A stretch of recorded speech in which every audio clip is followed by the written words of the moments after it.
Gracias, Emilio, por estar acá. Emilio Campo es economista e historiador. Obtuvo el título de licenciado en Economía por la Universidad de Buenos Aires en el año 1985 y tiene un MBA de la Universidad de Chicago que obtuvo en 1990. Es profesor de Historia Económica y Finanzas en la Universidad del SEMA y director del Centro de Estudios de Historia Económica en la misma universidad.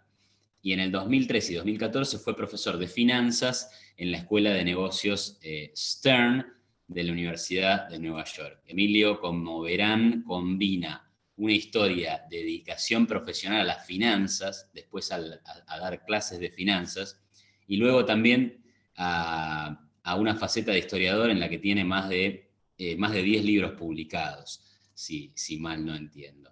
Y bueno, hoy vamos a hablar un poquito del mito de la industrialización peronista, su más reciente trabajo.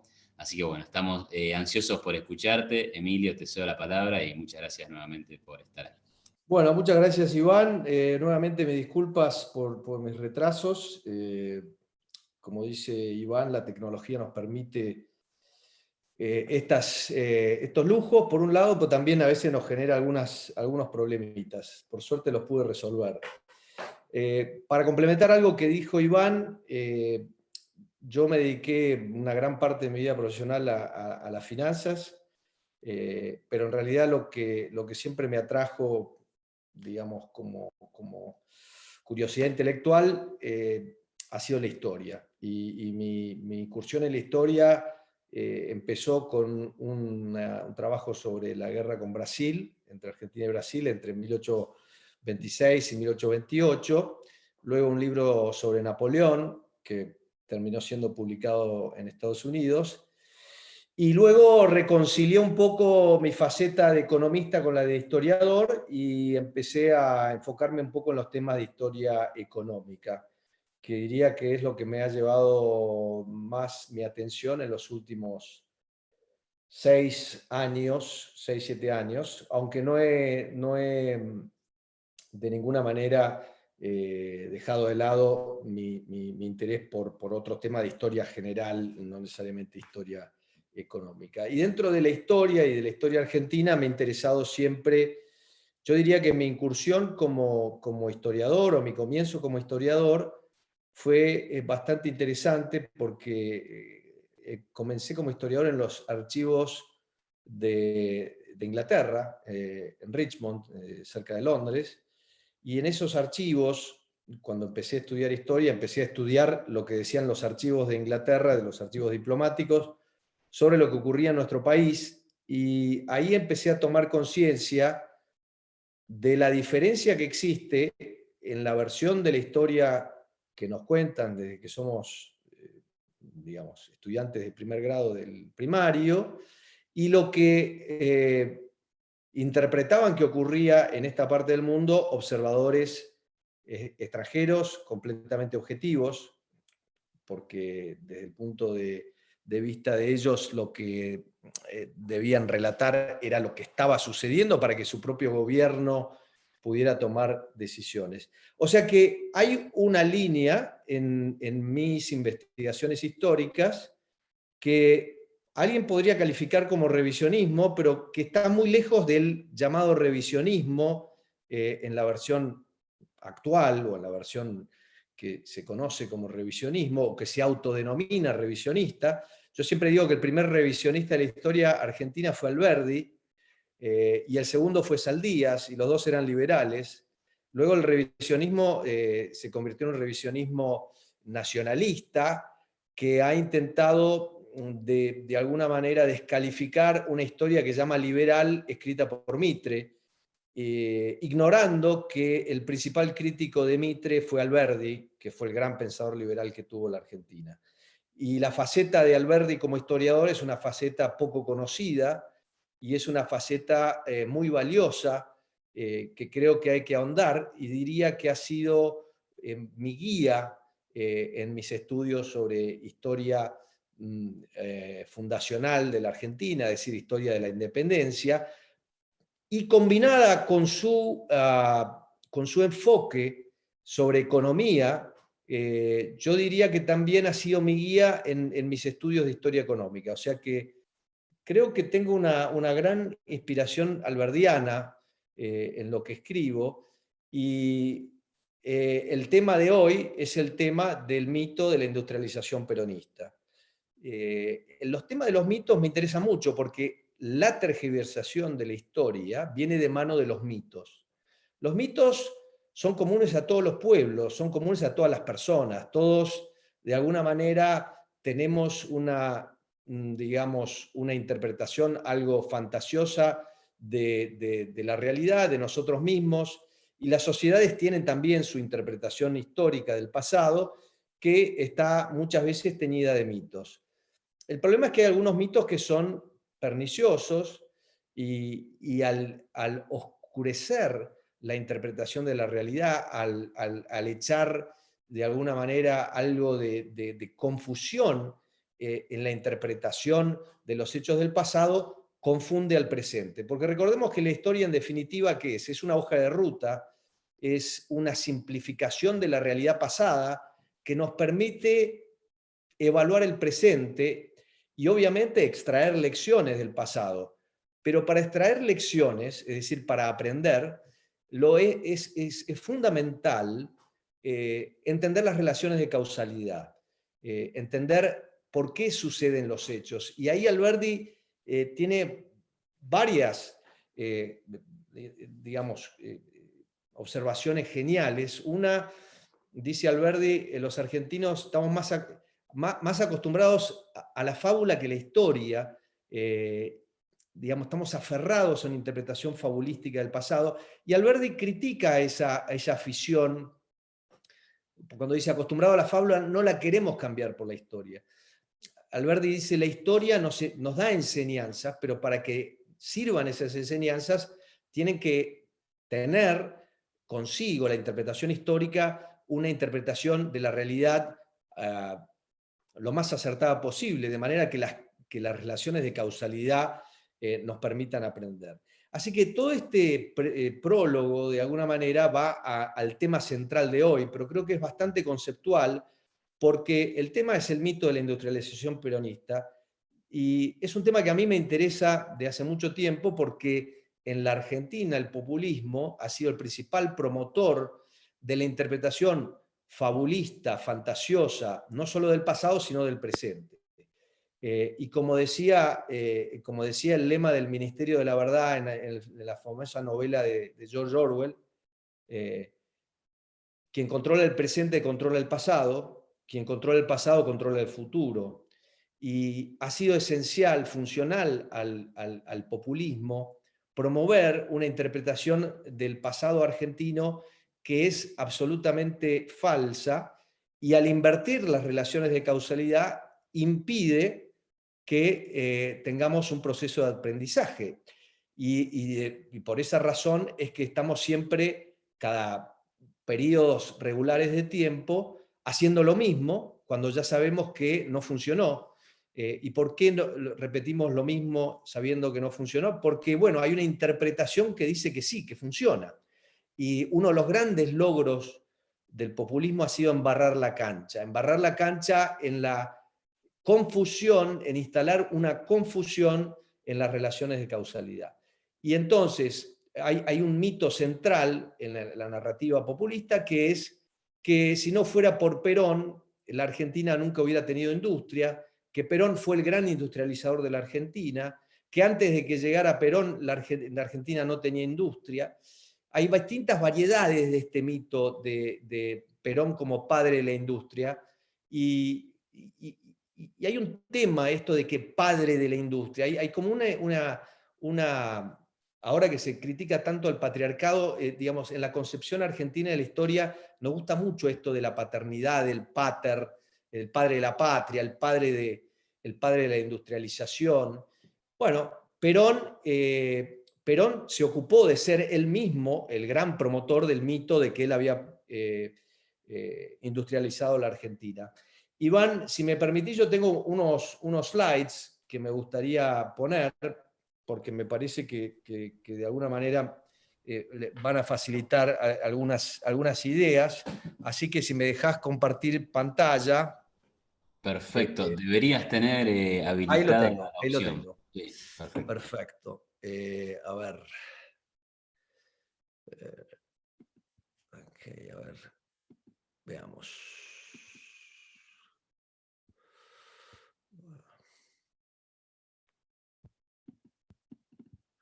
Bueno.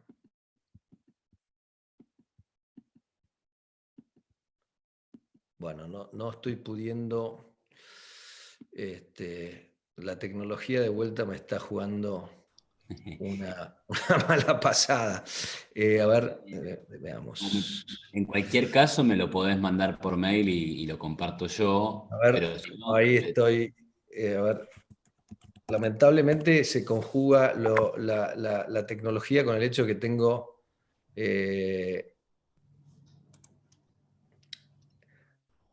Bueno, voy a tener que salir y volver a entrar para que me. Así que me salgo un minuto y vuelvo a entrar. dale, dale, perfecto.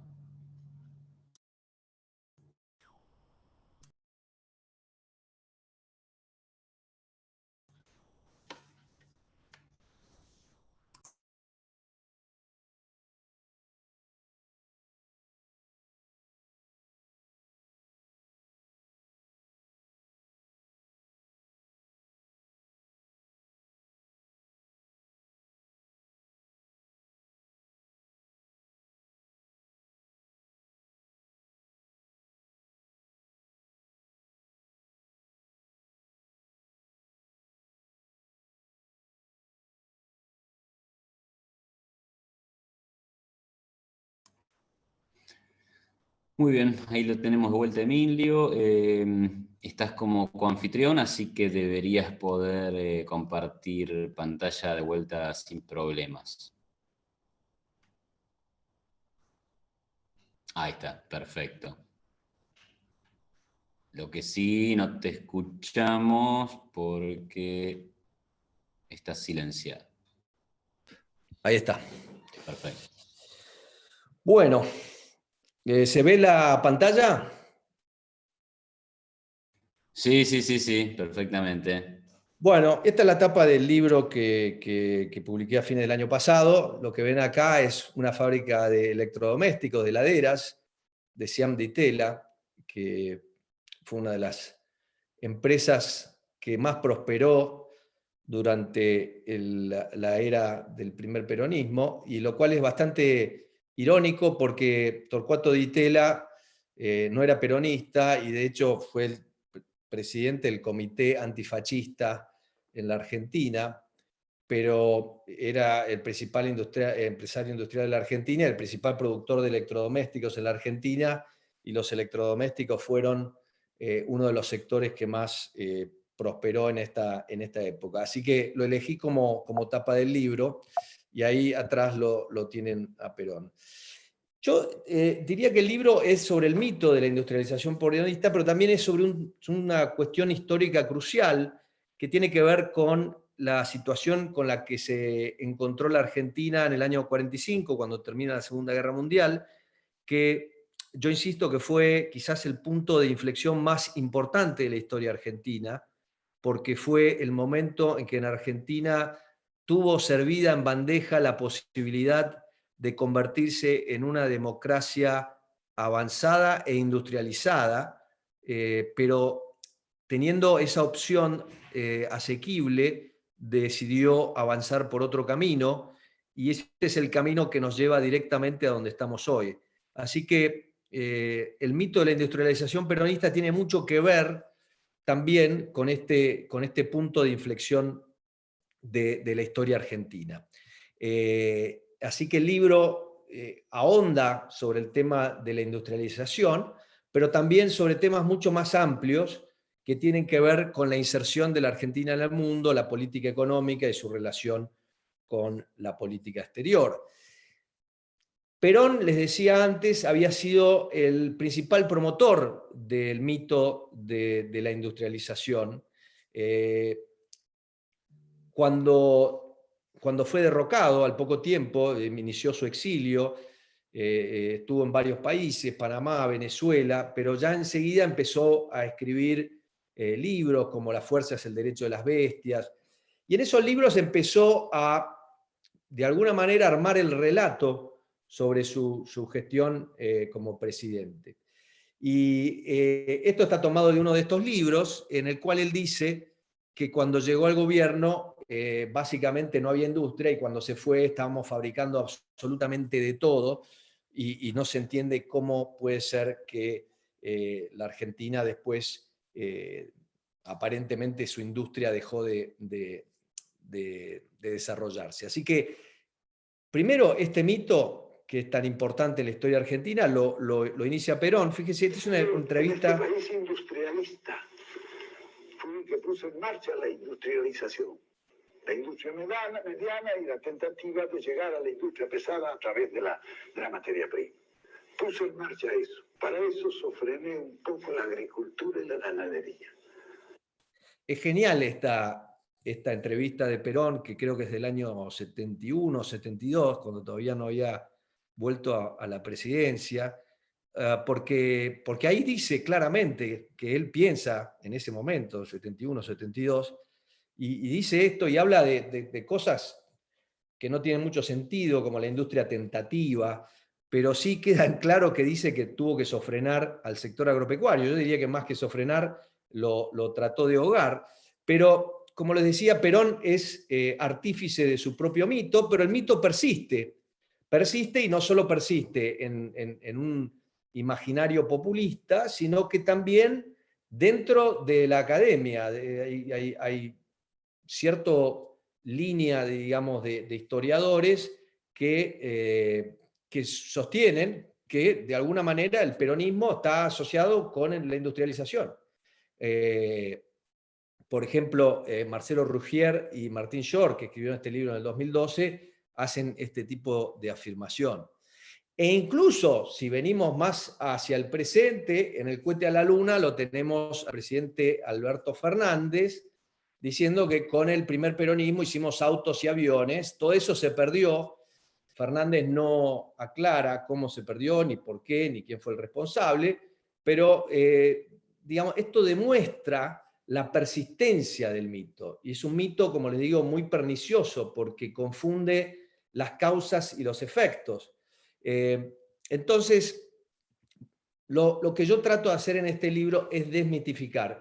Y reconozco y soy consciente que desmitificar es una tarea ímproba, casi quijotesca, porque los mitos existen justamente porque apelan a algo que está muy profundo en el inconsciente colectivo, digamos, como para usar una terminología junguiana.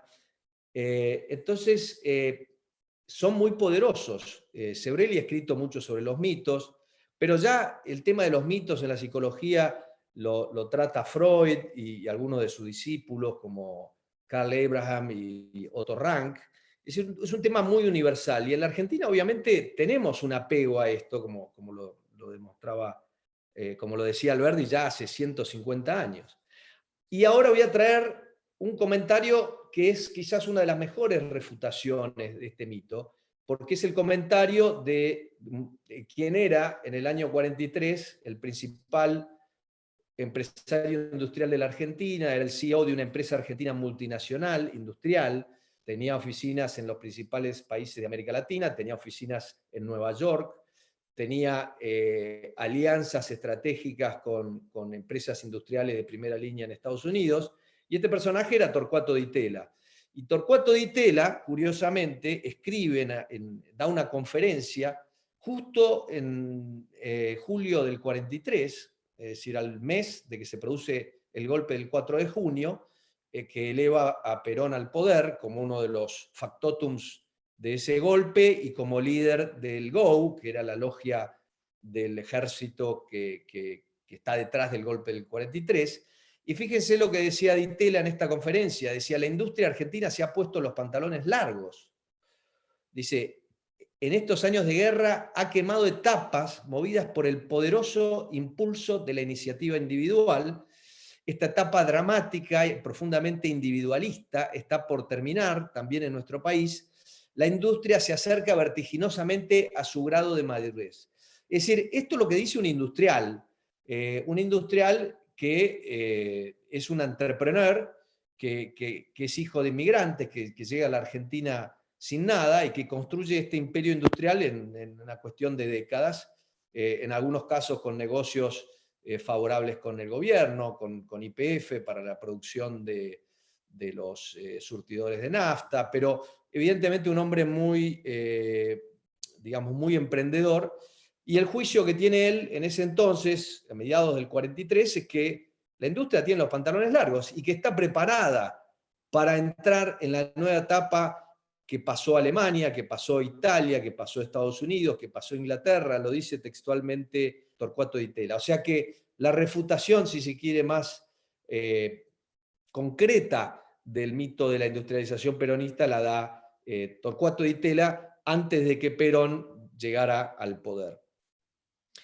También me permito citar acá a un gran economista e historiador de origen cubano, Carlos Díaz Alejandro, que escribió probablemente uno de los mejores libros de historia económica de la posguerra de la Argentina, y tiene la ventaja, Carlos Díaz Alejandro, de no padecer de la afición por el fabulismo, es decir, es un analista muy objetivo de la historia argentina.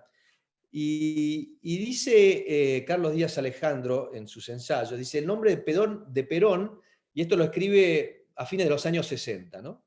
Dice el nombre de Perón ha quedado identificado con la industrialización argentina, pero esta identificación no se justifica, especialmente si uno toma una perspectiva de largo plazo. Es decir, que hay una distancia, hay una brecha bastante amplia entre el mito y la realidad. Y me tomo el trabajo de refutarlo al presidente, porque el primer auto que se construyó en la Argentina lo fabricó Horacio Anasagasti en el año 1911, así que, digamos, mucho antes de que Perón llegara al poder. Y en cuanto al primer avión que se fabricó en la Argentina, se fabricó en la Fábrica Militar de Aviones creada por el presidente Alvear en 1928.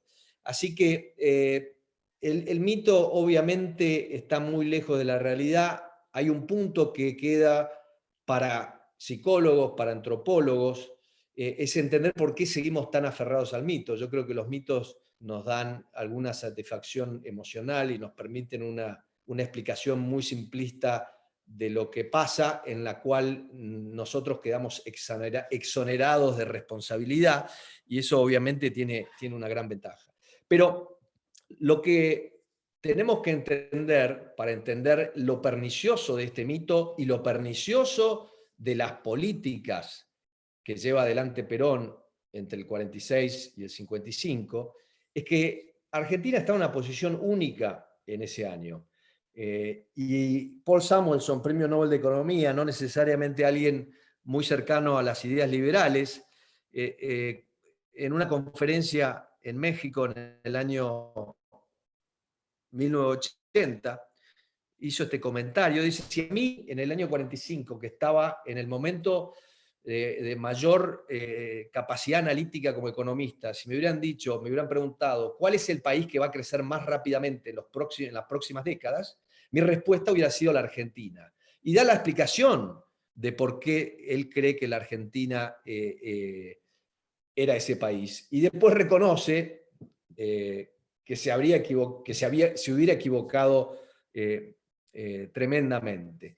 Así que ese es el punto de partida, y ahí es que tenemos que volver para evaluar no solo el mito, porque el mito es pernicioso, sino las políticas que estuvieron detrás del mito y que la persistencia de ese mito hace revivir de manera periódica en la Argentina, porque el mito de la industrialización peronista hoy tiene como manifestación más concreta en nuestro país la llamada industria de Tierra del Fuego, que no es más que un ensamblaje de insumos importados a los cuales se le pega una etiqueta que dice industria argentina y se los envía a los principales centros urbanos. Y de alguna manera lo que tenemos hoy en Tierra del Fuego es una caricatura de lo que fue la industrialización peronista. Y yo les quiero dar algunas cifras para que ustedes se hagan una composición. Antes de que comenzara la Segunda Guerra Mundial, Argentina en América Latina no solo tenía la economía más grande, sino que tenía la industria más grande. El país más industrializado de América en 1939 era la Argentina. Y yo diría que seguía haciéndolo en 1945, por el valor de la producción industrial y por la participación de la industria en el PBI. De hecho, en el año 1943, el valor agregado de la industria supera por primera vez en la historia argentina el valor agregado del sector agropecuario. Es decir, en el año 43, Argentina, el Producto Bruto Industrial supera el 23%, y de esa manera supera al sector agropecuario. Y es un momento clave porque Europa está sumida en una guerra tremenda, y justamente el 43 diría que también es el punto de inflexión de la guerra, cuando ya queda claro que los nazis no van a poder ganar. Y en la Argentina es económicamente un momento clave, porque es uno de los momentos en la historia argentina en la cual el porcentaje de exportaciones no agropecuarias toma su valor más alto, digamos, hasta los años 80 por lo menos. Es decir, el tan denostado modelo agroexportador, en el año 43 tiene una industria que exporta 20% de su producción, y los productos industriales representan 20% de las exportaciones totales del país, y se exportan esos productos a Estados Unidos, a Sudáfrica, a la mayor parte de los países de América Latina, a Suecia. Así que Argentina tiene una industria, es una industria que exporta, no es una industria demasiado eficiente, porque no puede importar bienes de capital, porque Europa está en guerra, y obviamente la industria está orientada a la producción de armamentos, con lo cual los industriales argentinos se ven forzados por las circunstancias a hacer todo tipo de malabarismos desde el punto de vista productivo para producir y exportar. Así que este es el punto de partida, una industria en expansión, que no solo crece la producción industrial, sino que crece el empleo, ¿ok? Y crece también el salario real. Lo cual nos lleva a otra cuestión, que tiene mucho que ver también con otro mito de la historia peronista, si se la quiere llamar, que es que la Argentina del 45, la mitad de la población se moría de hambre. Estas son palabras textuales de Perón. Y esto se sigue repitiendo hoy en día, y es absolutamente falso. La realidad es que en el año 45 la mayor parte de la población argentina tenía un estándar de vida muy superior al 90% de la población del mundo. Entonces, obviamente había desigualdad, obviamente había sectores de la población desfavorecidos, pero eso se podía resolver de una manera mucho más inteligente de la que terminó implementando Perón. Y aquí en este gráfico ven lo que eran los salarios reales en la Argentina en relación a Gran Bretaña entre 1930 y 1939. Es decir, que el dato debería matar al relato. Y como yo siempre digo, el problema en la Argentina es que el relato en realidad termina matando al dato, porque la gente prefiere el relato que el dato. Pero bueno, el dato está ahí, y para los que le gusten los datos está claro. Y aquí hay algunas otras comparaciones con países de Europa, de estas compiladas en su momento también por Torcuato Di Tella. Es decir, morirse de hambre realmente no era algo que le pasaba al pueblo argentino. Quizás le costaba más comprarse un casimir o un par de zapatos, pero los alimentos realmente no eran un problema.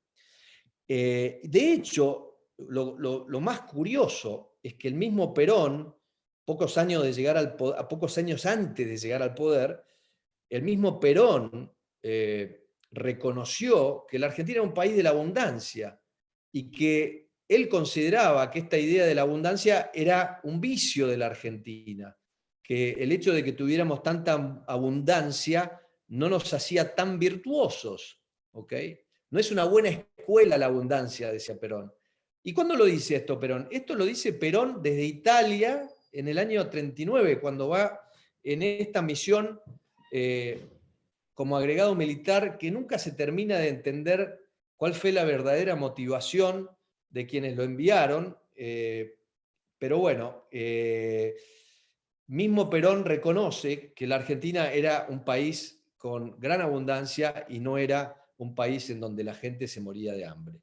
Así que estos son simplemente algunos datos. Otros datos que les muestro aquí eran los países más ricos del mundo. Y fíjense la lista, cuál era el PBI per cápita que tenía cada uno de ellos.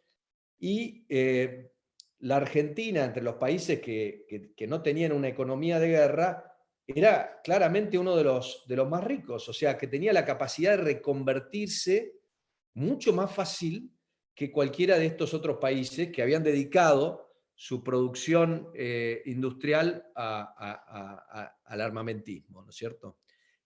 Así que ahí estábamos en el año 45 y hoy estamos en la posición 70, digamos, ¿no? Y no solo era una cuestión de PIB per cápita, era una cuestión también de institucionalidad. Obviamente el golpe del 30 fue un golpe muy duro a la institucionalidad en la Argentina, pero hay que mirar el contexto internacional. En los años 30, a pesar de que en la Argentina hubo fraude electoral, la calidad institucional no era tan mala en términos relativos, porque recuerden que Europa, o por lo menos casi la mitad de Europa, tenía regímenes autoritarios, en Alemania, en Austria, en Italia, en España, en Portugal. O sea que sí, la Argentina obviamente tuvo un giro autoritario antidemocrático, pero lo mismo ocurrió en el resto del mundo. O sea que en términos del delta de la Argentina con el resto del mundo, no fue tan grave. Sí fue más grave el del 43, porque eso sí que nos alejó del resto del mundo.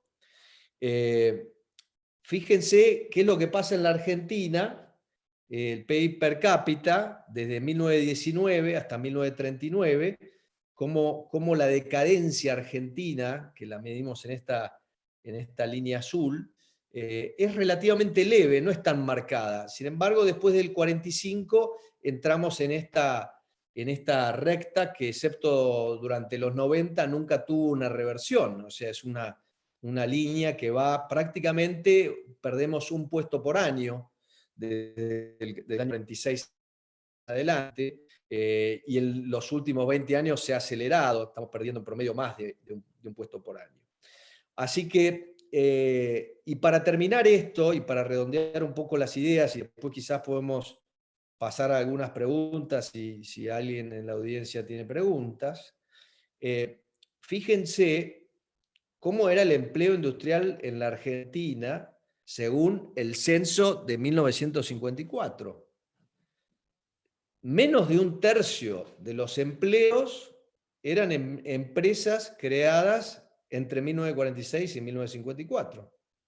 Es decir, la idea de que no había industria antes del peronismo es un disparate, porque si no, ¿quién empleaba 2/3 de los empleados industriales? Y de hecho, la industria que surge durante el peronismo es una industria más fragmentada, con menor intensidad de capital, con menor número de empleados, más cuentapropismo. La industria que existía antes de Perón era una industria más establecida, con establecimientos industriales más grandes y más capitalizados. Y si miramos no el empleo, sino la producción bruta, y acá vamos a otro, al censo industrial del 48, vemos que en el año 48, más del 80% de la producción bruta de la industria era generada por empresas que se habían creado antes de que Perón llegara al poder. O sea que no hay manera de que este relato funcione si es verdad que la industria creció en el PBI durante el peronismo, pero no creció tanto, fíjense ustedes en términos relativos lo que fue.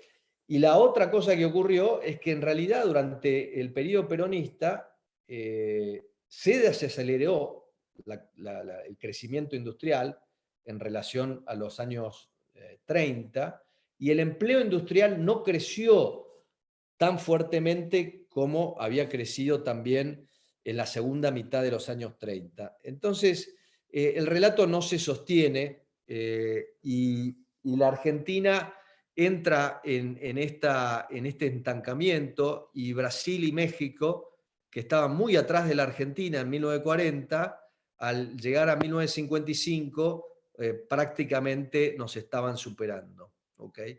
Esto en términos de PBI industrial, y en términos de PBI total ocurre prácticamente el mismo fenómeno. Así que esta es la realidad. Yo no les voy a contar todo lo que digo en el libro, porque si no, no lo van a comprar. Y a pesar de que gano muy poca plata como escritor, me parece útil ir a los detalles, porque el libro está muy documentado, con cifras muy sólidas, muy contundentes. No es un libro que hace afirmaciones sin sustentarlas, es un libro que tiene una fuerte sustentación empírica. Así que con esto voy a terminar la presentación, Iván, y si te parece podemos pasar a preguntas tuyas o de alguien en la audiencia, si es que hay. Excelente, Emilio. Si querés, podés dejar de compartir.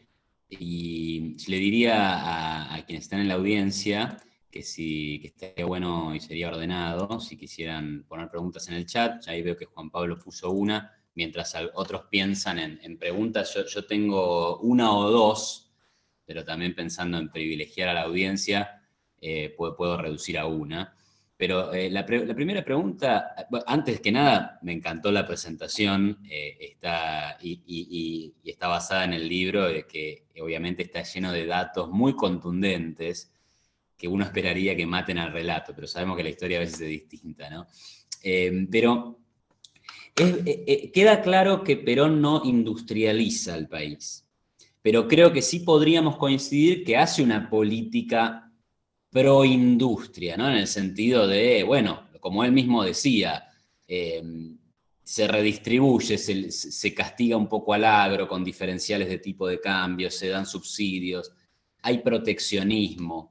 La pregunta que te hago es, bueno, ok, primero que me confirmes si hay una política pro-industria, pero lo siguiente que preguntaría es, bueno, pero ahí tenemos que pensar en lo que decía Adam Smith, ¿no? O sea, que el gobierno favorezca un sector de la economía es costoso.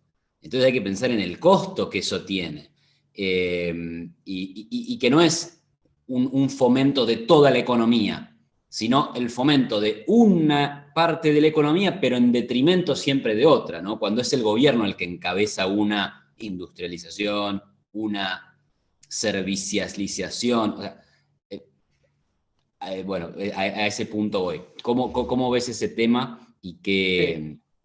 Bueno, eso es un tema que trato bastante en el libro, porque lo que hay con el peronismo es una absoluta inconsistencia entre metas y políticas. Perón dice que quiere la industrialización acelerada, la industrialización total del país. Ahora, el país ya estaba industrializado, bastante industrializado. De hecho, la brecha de producción siderúrgica entre Argentina y Brasil fue mayor a fin del gobierno de Perón que en el año 42, antes de que empezara, para darte una idea. Entonces, Perón, lo que declama Perón como objetivo de su política es inconsistente con las políticas que adopta. Y en parte eso es producto de desconocimiento, en parte es producto de voluntarismo, de creer que porque uno quiere hacer ciertas cosas, esas cosas van a ocurrir, porque en definitiva, como dice Díaz Alejandro, más que un programa de industrialización, se trata de un programa de redistribución de ingresos a favor de sectores urbanos industrializados o representados muy fuertemente en ciertos sindicatos que son más amigos del poder. Y en cuanto a la industria en sí, ¿qué es lo que sucede? Durante los años 30 tenemos un crecimiento industrial relativamente fuerte con tipo de cambio diferenciales, cierto proteccionismo, pero no exagerado, y una industria que va creciendo. La guerra acelera el proceso de sustitución de importaciones. A veces la gente dice, sí, pero la sustitución de importaciones es mala. No necesariamente. Hay sustitución de importaciones que es natural en el desarrollo industrial. Y en la Argentina se da un proceso de sustitución de importaciones por la fuerza, porque entre el año 40 y 45 no hay ni bienes de capital ni bienes de consumo que se pueden importar del exterior. Entonces, Argentina, ¿qué pasa? Acumula unos superávit comerciales brutales y se tiene que adaptar y tiene que adaptar su industria. Y como las industrias de Estados Unidos están dedicadas a los armamentos, hay muchos sectores industriales argentinos que empiezan a exportar productos industriales a Estados Unidos. Por ejemplo, el sector del calzado. El sector del calzado tiene un boom fenomenal en los años 40, porque antes de la guerra tenían a países como Hungría, como Checoslovaquia, como Austria, que eran grandes exportadores de carteras, zapatos, cinturones, guantes y todas esas cosas. Y durante los 40 Argentina se convierte en el principal productor mundial de todos estos ítems y en el principal proveedor para el mercado norteamericano. Todo eso desaparece con Perón, porque cuando la política peronista, si te la puedo resumir, te diría lo siguiente. Primero va a su audiencia natural. Perón, para empezar, Perón viene con la idea corporativista de Europa. Él lo ve a Mussolini y dice, lo que yo tengo que hacer es un fascismo adaptado a las circunstancias. Él dice, en la política como en la botánica hay que adaptarse al medio. Esto es una frase genial de Perón.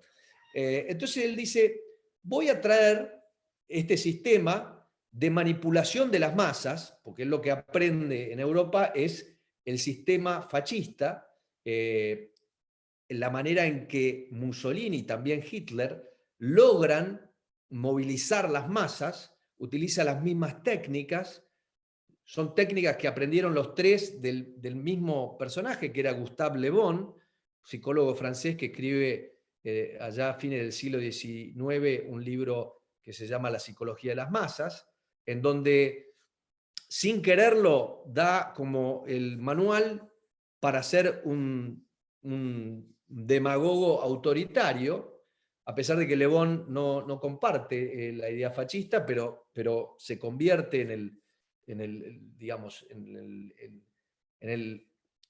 el impulsor de esta manera de manipular a las masas o explicar cómo es la psicología de las masas.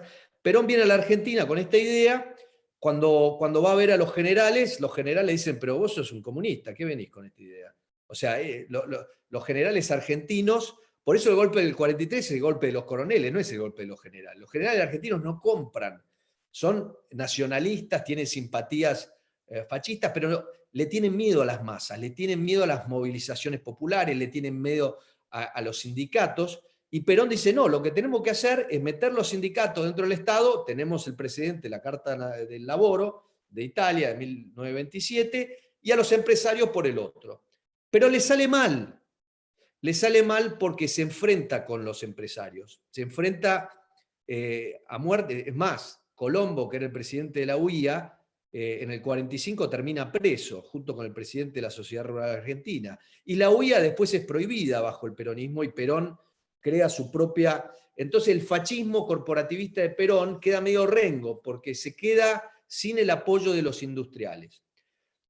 Y empieza a tratar de generar apoyo de nuevos industriales. Hay unos nuevos industriales que en el sistema peronista quieren prosperar, y Perón le dice, miren, lo que hacemos acá es muy simple, vamos a dar un salariazo,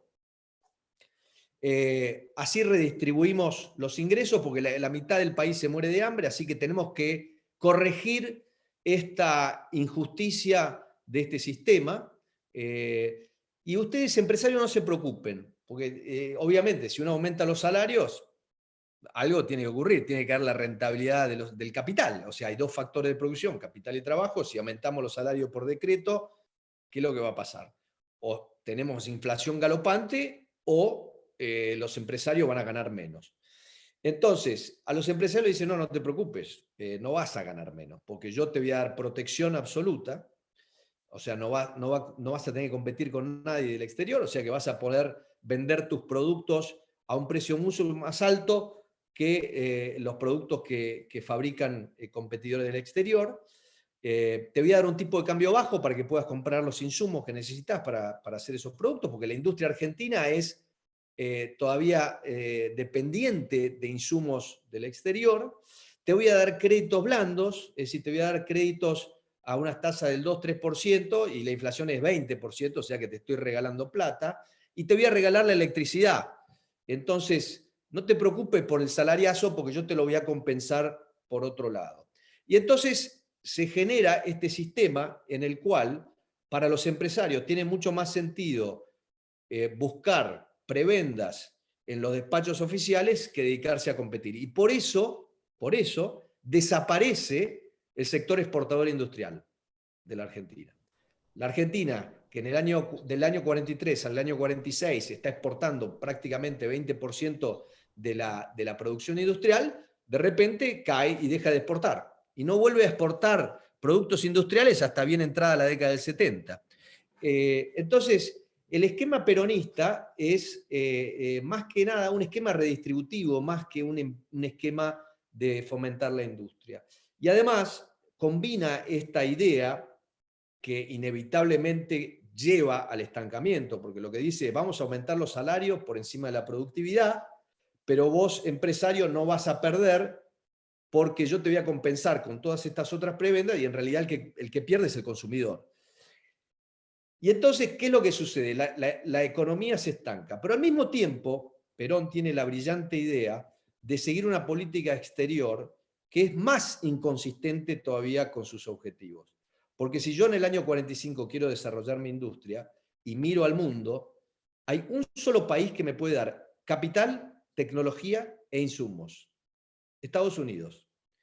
Entonces, si yo sigo la realpolitik bismarckiana y veo cómo es el mundo en el año 45, Alemania destruida, no hay manera de... Son todos filonazis estos militares, y hasta yo te diría que hasta la ofensiva de las Ardenas a fines del 44 siguen creyendo que los nazis pueden llegar a ganar, y se encuentran un día que no, que los nazis perdieron. Bueno, ya perdieron, la Unión Soviética no nos puede dar nada.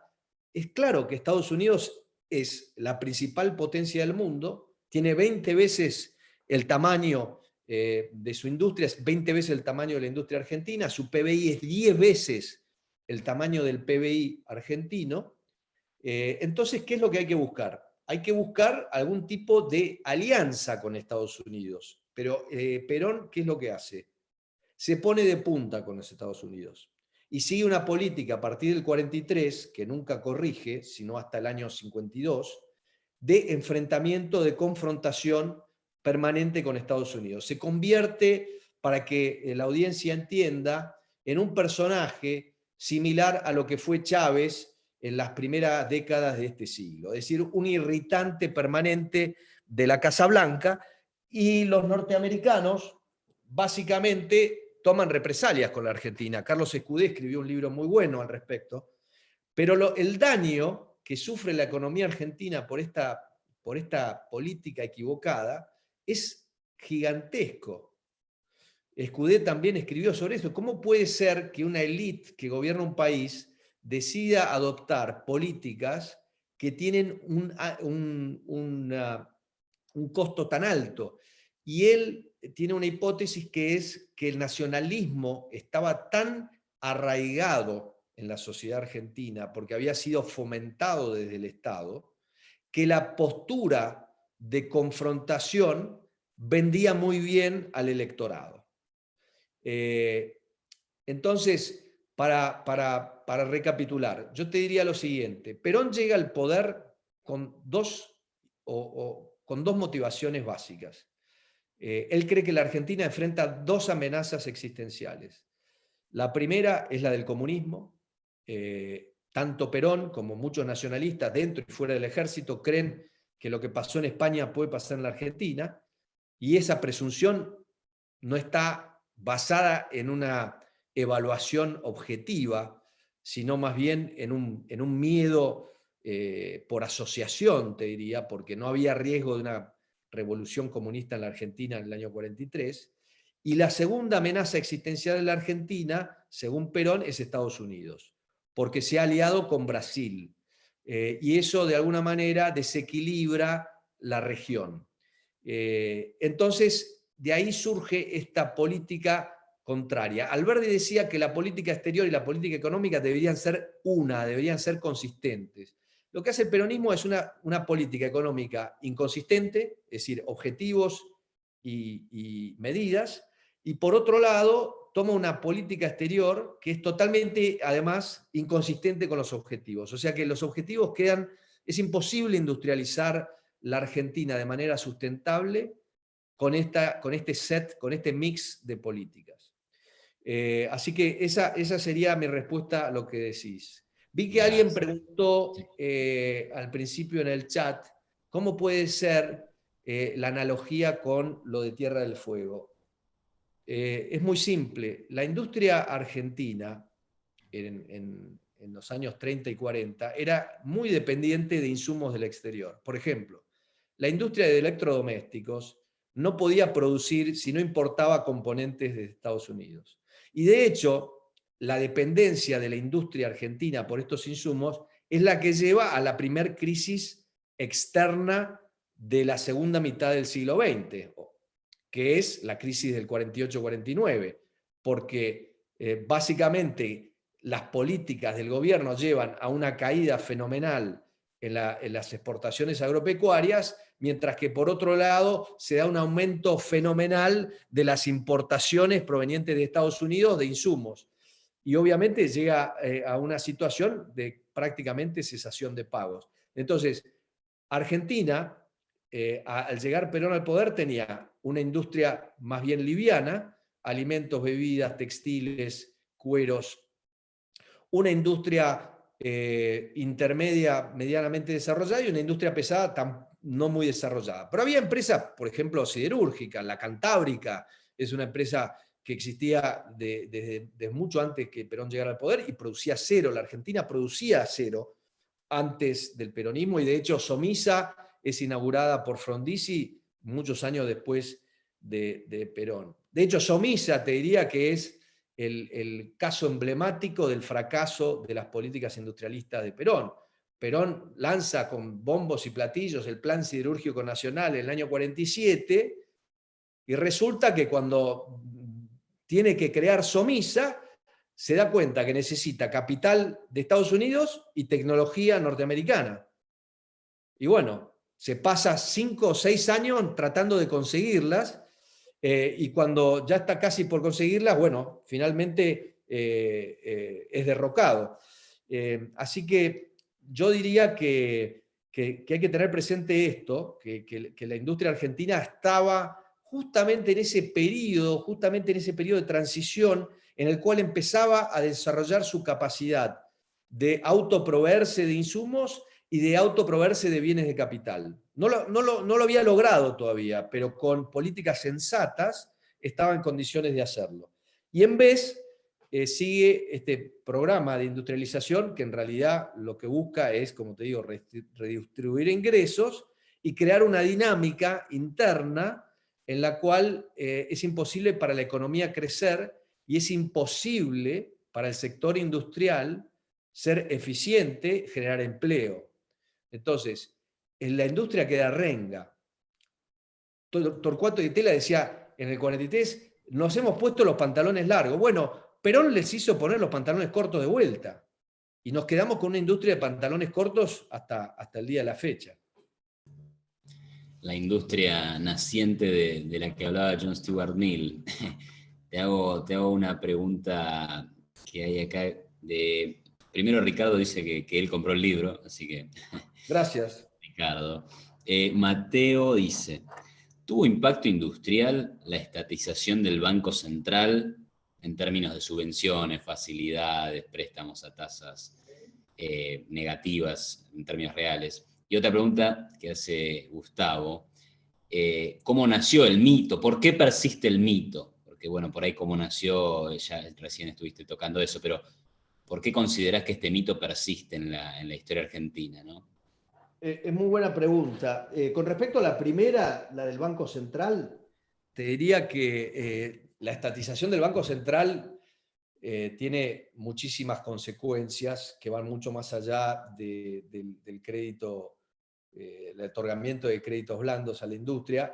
Hay un banco industrial que se crea en 1944 por iniciativa también de Perón, y ese banco supuestamente tiene como objetivo el financiamiento de proyectos de largo plazo para la industria, pero cuando uno analiza qué es lo que hizo el Banco Industrial durante este periodo, se encuentra con que las políticas crediticias del Banco Industrial fueron inconsistentes con ese objetivo. Entonces, Marcelo Ruggier escribió un artículo, perdón, sobre el Banco Industrial, y él, a pesar de ser bastante favorable al peronismo en general, objetivamente admite que, digamos, la política crediticia del Banco Industrial hace un análisis de las carteras de préstamos, etcétera, que no fue muy feliz como iniciativa.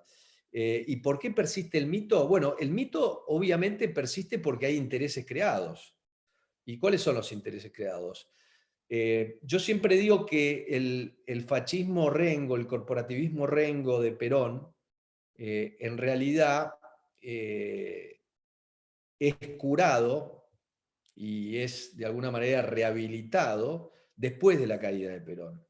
Porque el sistema que crea Perón es un sistema en el cual tenés la corporativización de los sindicatos. Perón hace varias cosas.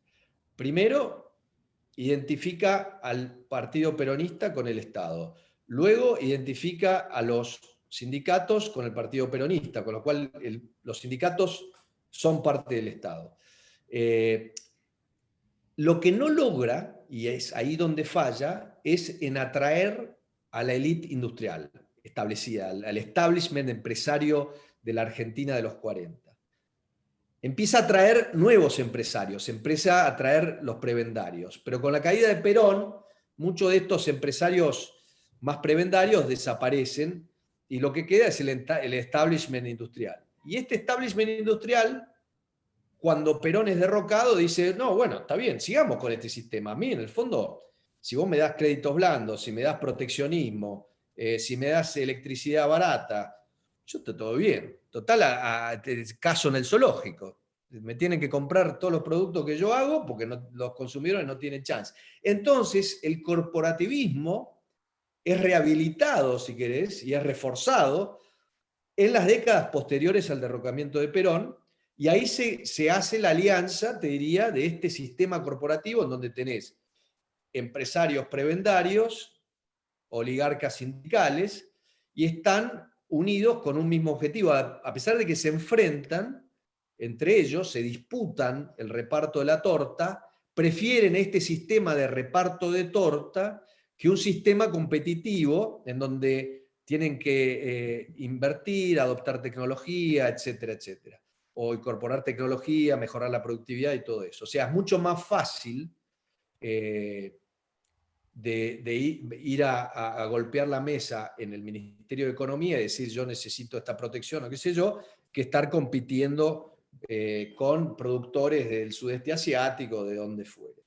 Así que obviamente el mito tiene sus sostenedores, sus promotores, porque de alguna manera, si creemos que Perón realmente industrializó el país, el corolario de aceptar el mito es, bueno, tenemos que seguir con estas mismas políticas, tenemos que proteger la industria, tenemos que darles créditos blandos, no tenemos que aumentar las tarifas, tenemos que hacer todo lo que estamos haciendo hoy, que no funciona y que nunca funcionó, pero bueno, eso es parte del mito. Gracias, Emilio. Gustavo, no sé si ahí te abrí el micrófono, si querés comentar Sí, algo más. hola Emilio, ¿cómo estás? Hola. No, yo quería abundar en la pregunta de cómo nace el mito. Ahora vos estás explicando cómo persiste, porque en tu libro Entrampados en la farsa, a mí me iluminó mucho cómo explicas cómo la acción de Apple a lo largo de 10 años fue construyendo el mito de Perón. Y vos lo vinculas con una serie de creencias que vienen ya de la década del 30, ¿no? Y bueno, lo citas a Borges, Martínez Estrada, Ortega, etc. Así que esa parte a mí me resultó muy esclarecedor acerca de cómo es que se establece este mito de Perón como lo conocemos hoy, ¿no? Ahora, no me cierra tanto del todo la explicación de por qué persiste el mito, en particular el tema de la industrialización, porque ¿por qué necesariamente este grupo de empresarios prebendarios, vamos a llamarlo así, que viven mucho más cómodos cazando en el zoológico, ¿por qué lo tienen que vincular a Perón? Esta es la pregunta. ¿Por qué no lo pueden vincular sencillamente con ideas o teorías incorrectas, que total también las pueden de alguna manera difundir y sostener? ¿Por qué la vinculan a Perón? O sea que sería algo del No, mito yo de te diría, Perón. está muy bien lo que ¿Vincula con decís. Yo esto? te diría lo siguiente, lo hacen, de hecho lo vinculan a otras ideas, pero el gran innovador en este tipo de política fue Perón.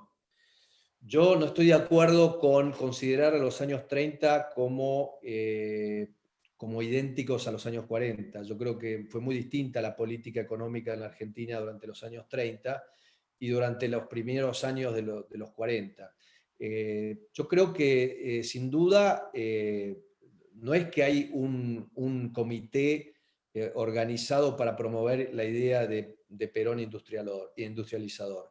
El origen del mito obviamente es Perón, y para el partido peronista tiene sentido de alguna manera apelar a este mito como el industrializador. O sea, nosotros estamos con el trabajo, estamos con la industria, es decir, ¿quiénes son los promotores del mito? Yo no te estoy diciendo que hay muchos empresarios que son antiperonistas, no creo que ellos necesariamente promuevan la idea de Perón industrializador, pero sí promueven la idea de que deben estar protegidos.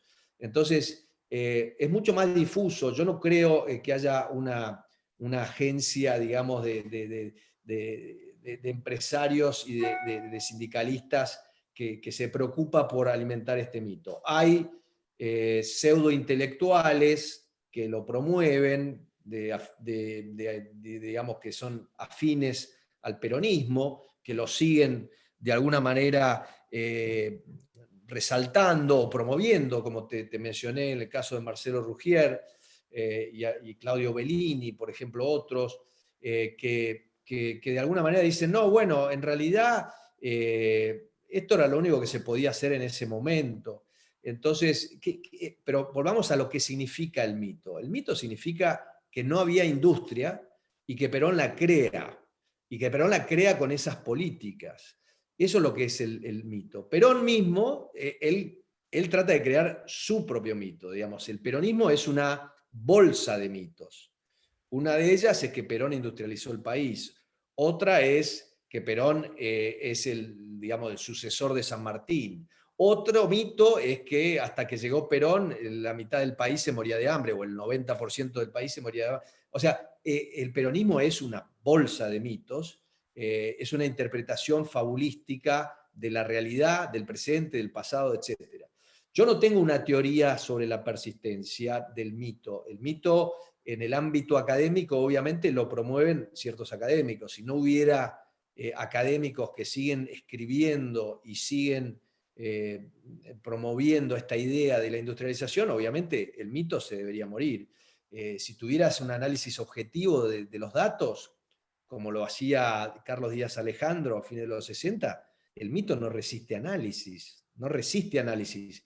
Pero la respuesta a tu pregunta es mucho más amplia porque va a por qué los mitos persisten en la sociedad. Y persisten porque en general apelan a creencias, a valores que están muy arraigados dentro de la sociedad, que no son necesariamente racionales, que no están relacionados con el análisis objetivo de los datos, sino con la reacción emocional a a lo que ocurre. Entonces, yo te diría que no creo que, como te decía antes, que haya una confabulación de empresarios prebendarios y sindicalistas oligarcas que promueven el mito de Perón industrializador, promueven el mito de que la industria necesita protección, sí. Y en el mundo académico hay quienes siguen insistiendo con Perón industrializador, y el presidente mismo, como te mostré hace un rato, también en entrevistas, o sea que hay una motivación política dentro del peronismo. El peronismo quiere levantar la bandera del peronismo como amigo del sector industrial, y como, digamos, que el sector industrial le debe al peronismo. Después hay sectores intelectuales que promueven esta idea, y después, obviamente, en la CGT, y, digamos, hay una cultura, digamos, ya que tiene décadas de existencia, en la cual este mito ya está incrustado, arraigado, y que no se puede ni cuestionar. Así que yo te diría eso. Yo no creo que haya una explicación única de la persistencia de este mito en particular, pero a mí no me interesa tanto el mito de Perón industrializador en sí, sino qué significa, cuáles son sus implicancias, porque lo que dice el mito es que, en definitiva, para que vos tengas una industria tenés que hacer, o tenés que tomar todo este tipo de políticas, y en realidad este tipo de políticas son las que nos condenaron a la decadencia. Entonces, ese es el problema con el mito, no tanto que figure Perón o que deje de figurar Perón. Bueno, muchas gracias, Emilio. Hay comentarios elogiosos, varias preguntas. La verdad que por un tema de tiempos no tendríamos que extendernos mucho más, pero te dejo una última, ya que lo último que mencionaste da pie a una pregunta que andaba dando vueltas por ahí, que obviamente para otro libro, pero bueno, por ahí sale la idea, que es cómo se revierte la decadencia. Justo mencionabas la decadencia, y la pregunta es, ¿cómo pensás que se revierte este proceso de decadencia? Mirá, se revierte primero no bajando los brazos. Eso es lo primero, porque obviamente está el partido de Seiza y está el partido que dice, no me voy a entregar. Y obviamente los que estamos acá creo que somos más, digamos, inclinados a no bajar los brazos, y eso es muy importante. Y creo que cada uno en su papel tiene que buscar la manera de contribuir. La decadencia existe porque la capacidad de aprendizaje colectivo es nula en la Argentina. Como dice Kovadlov, en Argentina la experiencia no se transforma en enseñanza. ¿Y por qué no se transforma en enseñanza? Porque tenemos una manera de interpretar la realidad equivocada, que confunde las relaciones de causalidad. Entonces, yo por lo menos trato de combatir este problema cognitivo, si querés, a través de la difusión de cuestiones como las que estamos discutiendo hoy, pero hay muchas más cuestiones. Yo me he ocupado mucho, por ejemplo, de la historia de la independencia argentina. Yo creo que hay una confusión esencial en la sociedad argentina respecto al origen de la nación argentina, las causas que dieron origen a nuestro país, y que ese error cognitivo de origen nos sigue impidiendo evaluar correctamente la realidad. Porque lo que vos ves en el año 45 es confundirse completamente. Es decir, si vos realmente evaluás la realidad objetivamente y la mirás sin el lente nacionalista, te das cuenta que lo que tenés que hacer. Y eso es lo que hizo Brasil. Brasil justamente tuvo una evaluación realista de su posición en el mundo y de lo que debería hacer para progresar. Y a partir de eso diseñó sus políticas. En Argentina fue al revés. Nos creímos que teníamos una posición en el mundo que nos permitía hacernos los guapos, y básicamente nos hicimos los guapos con el matón del barrio, y el matón del barrio nos bajó el pulgar. Pero ahí hay un problema cognitivo. Entonces la decadencia, en definitiva, viene de que viene como resultado de que nuestros gobernantes, que son votados por una mayoría, siguen aferrados a mitos.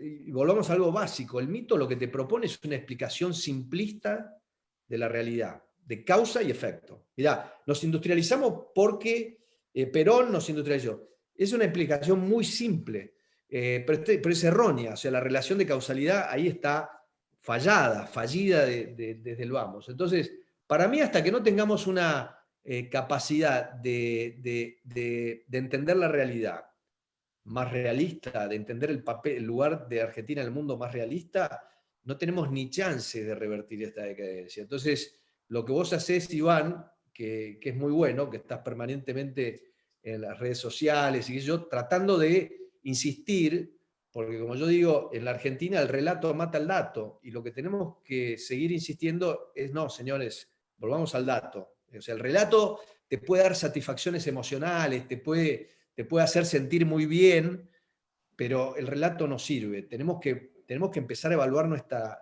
posición de manera muy realista. Hoy, cuando Perón llegó al poder, Argentina era un país muy rico. Hoy Argentina es un país muy pobre.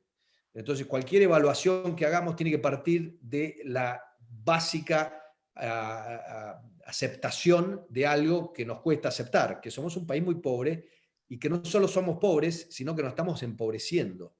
O sea, no es que estamos en una pobreza estacionaria, estamos en una pobreza creciente. Tenemos que aceptar ese diagnóstico y a partir de eso decir, bueno, ¿cómo hacemos para revertir eso? Obviamente tenemos que revertir políticas. Y hay un set de políticas, hay un mix de políticas que abrevan, por ejemplo, en este mito del Perón industrializador, porque abrevan en la idea que la Argentina no puede tener empresarios eficientes. O sea, ese es otro mito. La Argentina no puede tener empresarios eficientes, industriales. Por eso los tenemos que proteger. O sea que hay muchas cosas y yo creo que hay que educar. La única manera es educar, porque vivimos en democracia y digamos, todos tenemos derecho a votar. La realidad es que el populismo surge en democracia con voto mayoritario. Entonces, el electorado obviamente está eligiendo un sistema que nos condena a la decadencia y a la pobreza e incluso perjudica a lo mismo que lo votan. Y como te decía al principio, uno de los principales problemas que enfrentamos en esto es que el populismo ha logrado embarrar la cancha desde el punto de vista de la causalidad. Entonces, para una persona dice, sí, bueno, pero mirá lo que hizo Macri, ¿ok? No dejó, o sea, yo voto el peronismo, mirá lo que hizo Macri. Bueno, justamente el problema que tenemos es que cualquiera que venga a tratar de revertir esta situación se enfrenta con una telaraña de intereses creados, de ideas perniciosas, y es un sistema que tiene anticuerpos muy fuertes, es difícil romper con el status quo. No sé si te acordás de ese famoso libro de Friedman, Milton y Rose Friedman, del 82, creo que se llamaba La tiranía del status quo. Y ellos justamente querían combatir el status quo de Estados Unidos en ese entonces. Nosotros tenemos una tiranía de nuestro status quo, tenemos que romper esa tiranía, tenemos que desactivarla, y una parte importante viene por la difusión de las ideas, viene por la educación, que en definitiva lo que tratamos de hacer es educar al electorado. Tenemos que educar al electorado, tenemos que hacerle ver a la gente que con este camino lo único que vamos a lograr es ser cada vez más pobres. Muchas gracias. Y para repetir algo que dijiste, a no bajar los brazos. Muchas gracias, Emilio. Extraordinaria. No, gracias a vos, Iván. La charla, la conversación. Gracias a todos por escuchar y bueno, a los que compraron el libro también. Espero que les resulte interesante. Absolutamente. Gracias por participar y esta charla va a estar subida al canal de YouTube SADE Universidad. Así que bueno, saludos a todos, que tengan buenas noches. Muchas gracias de vuelta, Emilio, a todos los que participaron. Abrazo, Gustavo. Muchas gracias, abrazo, Iván. Hasta luego. Bueno, chao, chao.